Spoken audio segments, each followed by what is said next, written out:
So you want to become smart. In most of the world, you're told that it takes 12 years of school, plus 4 years of college, plus 6 years of graduate school to become smart. But what you actually become is homeless. That's not even a joke. But on the bright side, when you make a Reddit post about how you can't get a job, you can do it in perfect English. If you haven't guessed by the title, becoming smart is actually very easy. Even if you think your genetics make you dumb, if you compare yourself to every other animal, you're actually pretty overpowered. When people like you and me say we want to get smarter, it means a bunch of things. We want to learn useful skills, ideally skills that make money. We want to be good at solving problems, hopefully for money. We want to get better grades and learn difficult subjects to make more money, and also to flex on people. And lastly, we want to sound smart in conversation, just enough so people respect you, but not too much to the point where people think you're a nerd. The problem is, most advice on the internet is so vague and philosophical that even if it works, the only people who could actually follow it are Oprah and Socrates. And if you instead look for specific advice that you can actually try right now, this is what you get. Eat blueberries cause they're brain food. Drink black coffee. Exercise. Sleep more. Take IQ tests. Listen to classical music.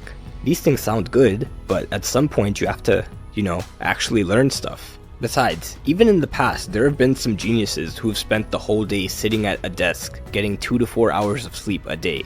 So what can you actually do to get smarter that's not just the same 6 brain hacks from a Facebook post copied and pasted from a WikiHow article inspired by a quote spray painted on a New York subway wall? The main thing you need to do is read. What kind of reading?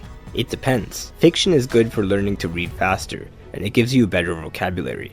Also, if you read a lot of dialogue, it makes you feel like you have friends. But most people go straight for nonfiction, which indeed is the key to being able to casually drop interesting knowledge in conversations. For example, just by reading this book, you can come off to anyone in conversation as someone who knows history. The key is to not be obnoxious about it. Crazy how we evolved from chimpanzees, right? Well, actually, evolution is non-linear and several human-like species inhabited Earth simultaneously, none of which could even be remotely considered as chimpanzees. While this is considered polite by the standards of a YouTube comment section, in real life, saying "well actually" before proving someone wrong will make you instantly unlikable. Change the "well" to an "easy," and now we're talking. Let's redo that conversation. Crazy how we evolved from chimpanzees, right? It is crazy, right?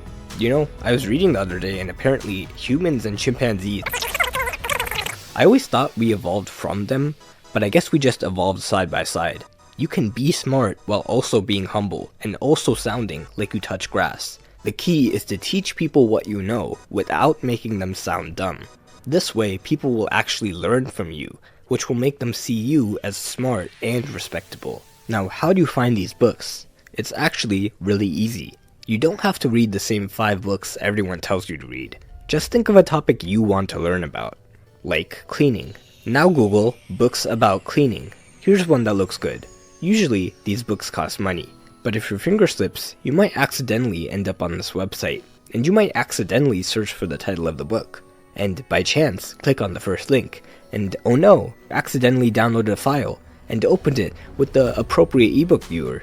Well, now that you have the book, you'll also find that not only can you pick out interesting tidbits to use in conversations, but you can also learn many useful skills. There are 10 things you should know before you learn a skill. 1. Unless you practice the skill, your brain will think it's useless and forget it. 2. You only have to know 20% of the knowledge to master 80% of the skill.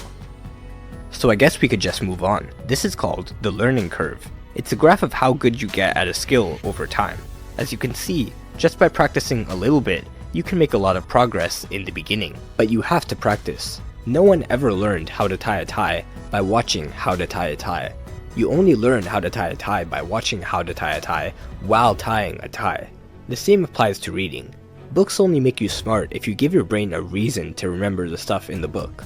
So once you read the chapter on cleaning a bedroom, go ahead and clean a bedroom. It doesn't even have to be your bedroom. Just clean one, and now you'll never forget it. But let's just imagine that it's something that you can't practice right now. Like, imagine you're reading a book about cars, and then you see this diagram of how to jumpstart a dead car with a good car. Ideally, you'll read about it, and then go practice it. But not everyone has 2 cars lying around to practice on. But you can still practice it by just imagining. Imagine the moment where you'll need to know how to jumpstart a car. Put yourself in the situation. Find a video and pretend that's your car. By imagining the whole process from start to finish, you just convinced your brain that you used all that information, and now you'll remember it. Meanwhile, the person who just looked at the diagram and tried to memorize it still won't know what to do if they ever had to jumpstart a car. This is how you get smart. Use everything you learn, and if you can't, imagine yourself in the moment where it'll be useful. This is basically how the entire school system works. You learn a piece of information, and because it'll be like 15 years before you actually use it, your teacher creates an imaginary situation where that information is useful. That is a test, an exam that has questions on that exact piece of information, and if you get it wrong, you fail. Or in South Korea, you get prison time. Just kidding, that's only if you cheat. This is usually enough to make your brain at least attempt to remember the information.